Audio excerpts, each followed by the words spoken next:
കഥ പറയാം. ഈ കഥ നടക്കുന്നത് ഐഡിനി എന്നു പേരുള്ള ഒരു ഗ്രഹത്തിലാണ്. ആ ഗ്രഹത്തെ മൊത്തം ഭരിക്കാൻ വേണ്ടിയിട്ട് അവിടുത്തെ ജനങ്ങൾ പുതിയൊരു ഭരണാധികാരിയെ തിരഞ്ഞെടുക്കുന്നു. ആ ഗ്രഹം ഒരു മതേതരത്വ ഗ്രഹമായിരുന്നെങ്കിൽ കൂടി അവിടുത്തെ പുതിയ ഭരണാധികാരി ഒരു പ്രത്യേക മതത്തെ പിന്തുണയ്ക്കുന്ന ആളായിരുന്നു. ഒരു ദിവസം ആ രാജാവ് ഗ്രഹത്തിൽ പുതിയൊരു വിളംബരം പുറപ്പെടുവിക്കുന്നു. ഇന്നു മുതൽ ഈ ഗ്രഹത്തിൽ എന്റെ മതത്തെ പിന്തുണയ്ക്കുന്നവർ മാത്രമേ ജീവിക്കാൻ പാടുള്ളൂ, അല്ലാത്തവർ മറ്റേതെങ്കിലും ഗ്രഹത്തിലേക്ക് നാട് വിട്ടു പോകണമെന്നായിരുന്നു ആ വിളംബരം. സപ്പോസ് നിങ്ങൾ ആ ഗ്രഹത്തിലാണ് ജീവിക്കുന്നത് എന്ന് കരുതുക. നിങ്ങൾക്ക് അവിടെ നിന്നും മറ്റൊരു ഗ്രഹത്തിലേക്ക് രക്ഷപ്പെടണം. നിങ്ങൾ എന്ത് ചെയ്യും? നിങ്ങൾ ഒരു സ്പേസ്ഷിപ്പ് എടുത്തിട്ട് ഇറങ്ങി പുറപ്പെടുക. എന്നിട്ട് ഓരോ ഗ്രഹത്തിലും പോയി നോക്കൂ, അവിടെ ജീവിക്കാൻ പറ്റിയ സാഹചര്യം ഉണ്ടോ, അവിടെ ജീവനുണ്ടോ എന്ന്. ഇല്ല. കാരണം ഇത്രയും വലിയ പ്രപഞ്ചത്തിൽ ഓരോ ഗ്രഹത്തിലും പോയി നോക്കുക എന്ന് പറയുന്നത് പ്രയാസമാണ്. സോ പോകുന്നതിന് മുമ്പ് നിങ്ങൾ ഒരു കണക്കെടുക്കണം. ആദ്യം നമ്മുടെ ഗാലക്സിയിൽ മൊത്തം എത്ര നക്ഷത്രങ്ങൾ ഉണ്ടെന്ന് നോക്കൂ. ഇതിനെ നമുക്ക് എ സ്റ്റാർസ് എന്ന് വിളിക്കാം, അതായത് നക്ഷത്രങ്ങളുടെ എണ്ണം. പിന്നീട് ഈ നക്ഷത്രങ്ങളെ ചുറ്റിപ്പറ്റി മൊത്തം എത്ര ഗ്രഹങ്ങൾ ഉണ്ടെന്ന് നോക്കൂ. ഇതിനെ എ പ്ലാനറ്റ്സ് എന്ന് വിളിക്കാം, പ്ലാനറ്റ്സിന്റെ എണ്ണം.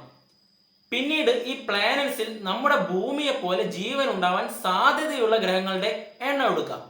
ഇതിനെ എ ലിവബിൾ എന്ന് വിളിക്കാം. പിന്നീട് ഈ പ്ലാനറ്റ്സിൽ യഥാർത്ഥത്തിൽ ജീവൻ ഉണ്ടായ പ്ലാനറ്റ്സിന്റെ എണ്ണം എടുക്കാം. ഇതിനെ എ ലൈഫ് എന്ന് വിളിക്കാം. ഇനി വെറും ജീവൻ ഉണ്ടായിട്ട് കാര്യമില്ല, അവിടെ നമ്മൾ മനുഷ്യരെ പോലെ ബുദ്ധിയുള്ള ജീവൻ ഉണ്ടായ ഗ്രഹങ്ങളുടെ എണ്ണം എടുക്കാം. ഇതിനെ എ ഇന്റലിജന്റ് എന്ന് വിളിക്കാം. വെറും ഇന്റലിജന്റ് ആയ മനുഷ്യർ മാത്രം ഉണ്ടായിട്ട് കാര്യമില്ല, അവർ നമ്മളെ പോലെ സിവിലൈസ്ഡ് ആണോ എന്ന് കൂടി നോക്കണം. ഇതിനെ എ സിവിലൈസ്ഡ് എന്ന് വിളിക്കാം. ഇനി അവസാനമായിട്ട് അവർ ജീവിക്കുന്നത് നമ്മുടെ അതേ കാലഘട്ടത്തിലാണോ എന്ന് കൂടി നോക്കണം. കാരണം അവർ നേരത്തെ ജീവിച്ച് നശിച്ചു പോയിട്ടുണ്ടെങ്കിലോ നമ്മൾ അവിടെ കഷ്ടപ്പെട്ട് ചെന്നിട്ട് ഒരു കാര്യമില്ല. സോ ഇതിനെ എ ടൈം എന്ന് വിളിക്കാം. ഇങ്ങനെ ചെയ്താൽ നിങ്ങൾക്ക് പോവേണ്ട ഗ്രഹങ്ങളുടെ എണ്ണം കിട്ടും. ഇനി ഇതിലേതെങ്കിലും ഒന്നിൽ പോയാൽ മതി. നമ്മുടെ ഗാലക്സിയിൽ ഈ സമയത്ത് ബുദ്ധിയുള്ള സിവിലൈസ്ഡ് ആയിട്ടുള്ള ജീവികൾ ജീവിക്കുന്ന പ്ലാനറ്റ്സിന്റെ എണ്ണം കണ്ടുപിടിക്കാനുള്ള ഇക്വേഷൻ ആണ് നമ്മൾ ഈ ഉണ്ടാക്കിയത്. ആൻഡ് സത്യത്തിൽ ഇതുപോലൊരു ഇക്വേഷൻ ഉണ്ട്. ഡ്രേക്സ് ഇക്വേഷൻ എന്നാണ് നമ്മൾ അതിനെ വിളിക്കുന്നത്. സയന്റിഫിക്കലി ഇങ്ങനെയാണ് നമ്മൾ ഒരു ഏലിയൻ സ്പീഷീസ് ജീവിക്കുന്ന പ്ലാനറ്റ്സിന്റെ എണ്ണം കണ്ടുപിടിക്കാറ്. ഹാർവാർഡ് യൂണിവേഴ്സിറ്റി ഈ ഇടയ്ക്ക് അവരുടെ ഒരു റിസർച്ച് പേപ്പർ പുറത്തുവിട്ടിരുന്നു.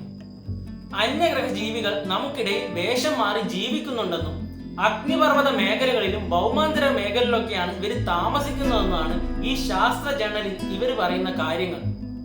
പിന്നെ നമ്മൾ ഇടയ്ക്കിടയ്ക്ക് കേൾക്കുന്ന കാര്യമാണ് അവിടെ UFO കണ്ടു, ഇവിടെ UFO കണ്ടു, അമേരിക്ക ഏരിയ 51 ഏലിയൻസിനെ ഒളിപ്പിക്കുന്നുണ്ട് എന്നൊക്കെ. ഇത്തരത്തിൽ കുറെ മിത്സും ഫാന്റസീസും കുത്തി നിറച്ച് ഈ വീഡിയോ ഞാൻ സ്പോയിലാക്കുന്നില്ല. നമ്മൾ ഇവിടെ സയന്റിഫിക് ആയിട്ട് ഏലിയൻ എക്സിസ്റ്റൻസിനെ പറ്റി പഠിക്കാൻ പോവാണ്. സോ വകതിരിവിന്റെ യൂണിവേഴ്സ് സീരീസിലെ രണ്ടാമത്തെ വീഡിയോ ആയ ഡു ഏലിയൻസ് എക്സിസ്റ്റ് എന്ന വീഡിയോയിലേക്ക് സ്വാഗതം.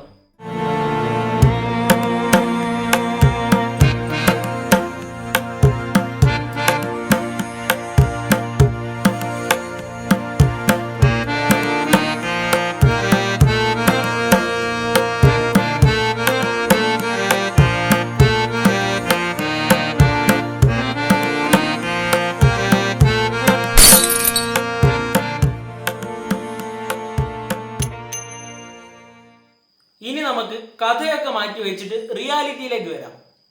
ഈ പ്രപഞ്ചത്തിൽ നമ്മൾ മാത്രമേ ഉള്ളൂ, അതോ അന്യഗ്രഹ ജീവികൾ ഉണ്ടോ? ഇതാണ് ചോദ്യം. രണ്ട് സാധ്യതകളുണ്ട്. ഒന്നാമത്തേത്, നമ്മളൊരു കൊടുങ്കാടിന് നടുക്ക് ജീവിക്കുന്ന ട്രൈബൽസിനെ പോലെയാണ്.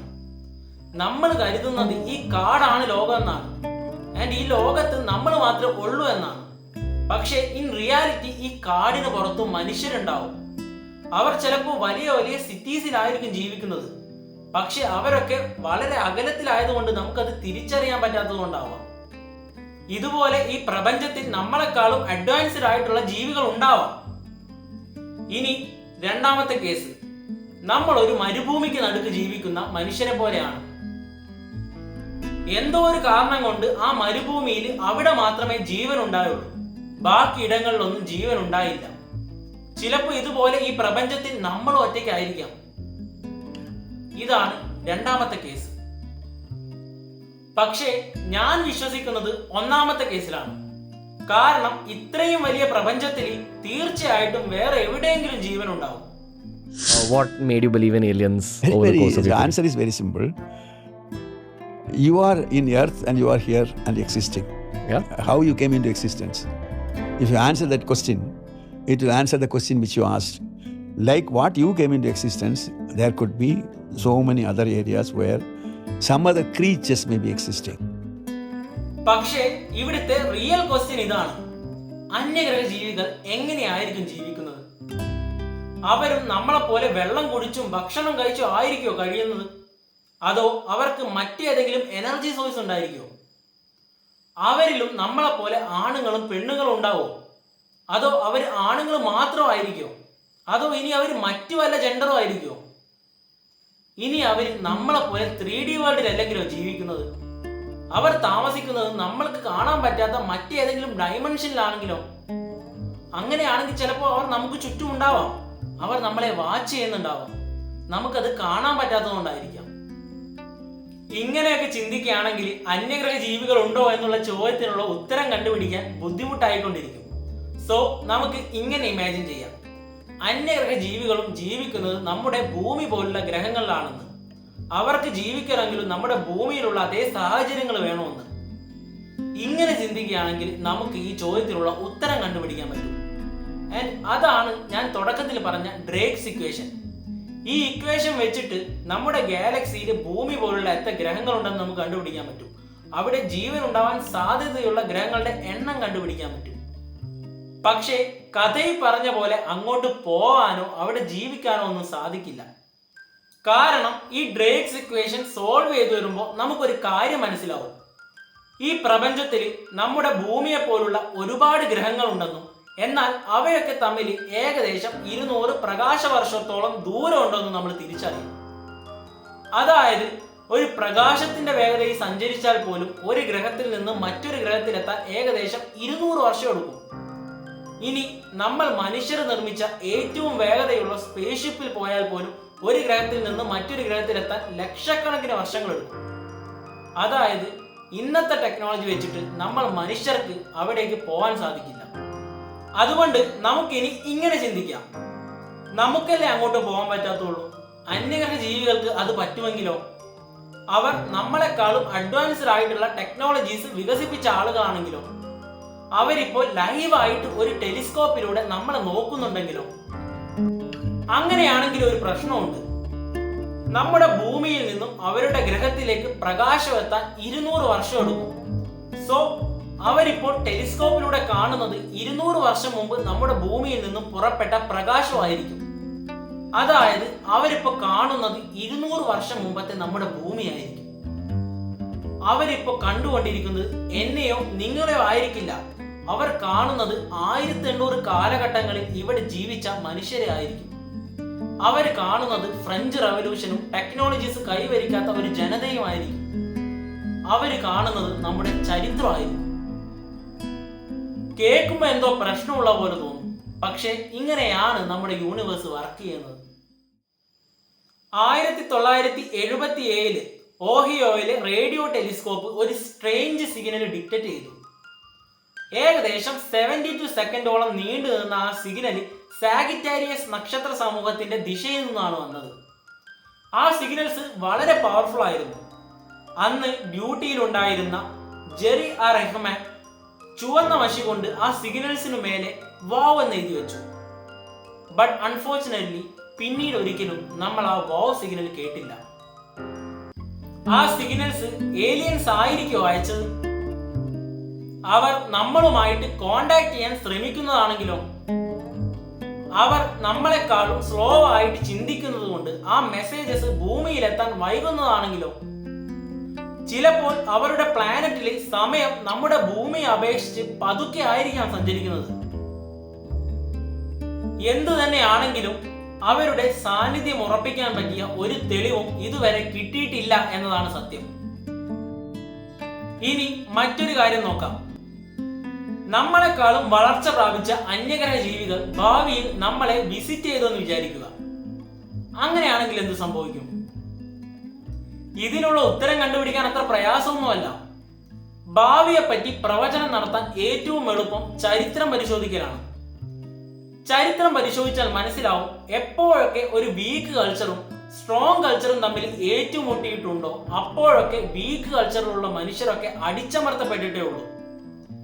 ഇതുപോലെ നമ്മളെക്കാളും വളർച്ച പ്രാപിച്ച ഏലിയൻസ് നമ്മളുമായിട്ട് ഏറ്റുമുട്ടിയാൽ തീർച്ചയായിട്ടും അവർ നമുക്ക് മേലെ ആധിപത്യം സ്ഥാപിക്കും. ഭൂമിയിൽ ആദ്യത്തെ ജീവൻ ഉണ്ടായത് എങ്ങനെയാണെന്ന് കൃത്യമായിട്ട് നമുക്കറിയില്ല. ഇതിനെ എക്സ്പ്ലെയിൻ ചെയ്യുന്ന പല തിയറീസ് ഉണ്ട്. അതിലൊരു തിയറിയാണ് ലൈഫ് മറ്റേതെങ്കിലും പ്ലാനറ്റിൽ നിന്ന് യാദൃശികമായിട്ട് ഭൂമിയിലേക്ക് വന്നതാകാമെന്നുള്ളത്. ഈ തിയറി ശരിയാണെങ്കിൽ ഇന്ന് ഭൂമിയിലുള്ള ജീവികളുടെ പരിണാമത്തിന്റെ ആദ്യത്തെ വിത്ത് ഒരു അന്യഗ്രഹ ജീവിയാണ്. അങ്ങനെയാണെങ്കിൽ തീർച്ചയായിട്ടും നമ്മുടെ ഭൂമിയിൽ ഏലിയൻസ് ഉണ്ട്. ആൻഡ് അത് നമ്മൾ തന്നെയാണ്. ഈ മഹാപ്രപഞ്ചത്തിൽ ജീവനുള്ള ലക്ഷക്കണക്കിന് ഗ്രഹങ്ങളിൽ ഒന്ന് മാത്രമായിരിക്കാം ഭൂമി. നമുക്ക് എത്തിച്ചേരാൻ പറ്റാത്ത അത്ര അകലങ്ങളിലായിരിക്കാം ബാക്കി ഗ്രഹങ്ങളെല്ലാം. സോ നമ്മൾ ഈ ഭൂമിയിൽ ഒറ്റയ്ക്കല്ലെങ്കിലും ഇൻ ആൾ പ്രാക്ടിക്കൽ ടേംസ് നമ്മളുടെ ഒറ്റയ്ക്ക് തന്നെയാണ്. കാൾ സാഗൻ ഒരിക്കൽ ഈ പ്രപഞ്ചത്തിലെ മൊത്തം ഗ്രഹങ്ങളുടെ ഏകദേശ എണ്ണം എടുത്തു. ഏകദേശം 10 ബില്യൺ ട്രില്യൺ ഗ്രഹങ്ങളെങ്കിലും ഈ പ്രപഞ്ചത്തിൽ കാണുമെന്നാണ് സാഗൻ പറഞ്ഞത്. ഈ പ്രപഞ്ചത്തിന്റെ വലിപ്പം വെച്ച് നോക്കുമ്പോൾ ഈ സംഖ്യ വളരെ ചെറുതാണ്. ഇത് മനസ്സിലാക്കിയ സാഗൻ അന്ന് പറഞ്ഞത് ഇങ്ങനെയാണ്: നമ്മൾ യാദൃശികമായിട്ട് ഈ പ്രപഞ്ചത്തിൽ വന്ന് വീണതാണെങ്കിൽ കൂടി അത് ഒരു ഗ്രഹത്തിലാവാനുള്ള സാധ്യത ബില്യൺ ട്രില്യൺ ട്രില്യണിൽ ഒന്ന് മാത്രമാണ്. അത്രയ്ക്ക് പ്രഷ്യസ് ആണ് ഓരോ ഗ്രഹവും. അതുകൊണ്ടായിരിക്കാം പിന്നീട് ചിഹ്നഗ്രഹമായിട്ട് പ്രഖ്യാപിച്ചെങ്കിലും 1999 ഇന്റർനാഷണൽ ആസ്ട്രോണമിക്കൽ യൂണിയൻ പ്ലൂട്ടോയെ 9ാമത്തെ ഗ്രഹമായിട്ട് പ്രഖ്യാപിച്ചപ്പോൾ ശാസ്ത്രലോകം അത് ആഘോഷിച്ചത്.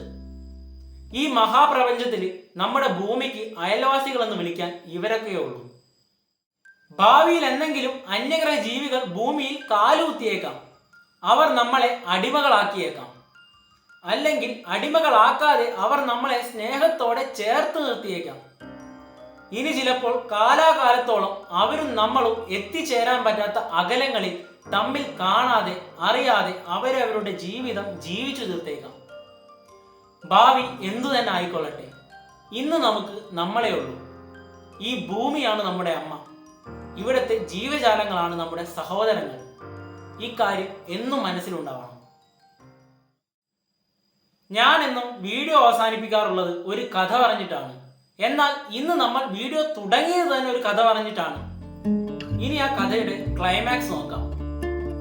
ഇപ്പോൾ നിങ്ങൾക്ക് മനസ്സിലായി കാണും ഈ പ്രപഞ്ചത്തിൽ ഭൂമി പോലുള്ള ഒരു ഗ്രഹം കണ്ടുപിടിക്കാൻ എത്ര പ്രയാസമാണെന്നും അവിടേക്ക് പോവുക എന്ന് പറയുന്നത് നമ്മൾ മനുഷ്യരെ കൊണ്ട് ചെയ്യാൻ പറ്റാത്ത കാര്യമാണെന്നും. സോ ഒരു മോശം ഭരണാധികാരിക്ക് വേണ്ടിയിട്ട് നിങ്ങളുടെ നാടും വീടും ഉപേക്ഷിക്കുക എന്ന് പറയുന്നത് മണ്ടത്തരമാണ്. ചെയ്യാൻ പറ്റുന്ന കാര്യം ഫൈറ്റ് ചെയ്ത് ആ രാജാവിനെ മാറ്റുക എന്നുള്ളതാണ്. എന്നിട്ട് അടുത്ത തവണയെങ്കിലും ജനഹിതം മനസ്സിലാക്കുന്ന നല്ലൊരു രാജാവിനെ തെരഞ്ഞെടുക്കുക എന്നുള്ളതാണ്. Have a nice day, people of ഫൈഡിങ്.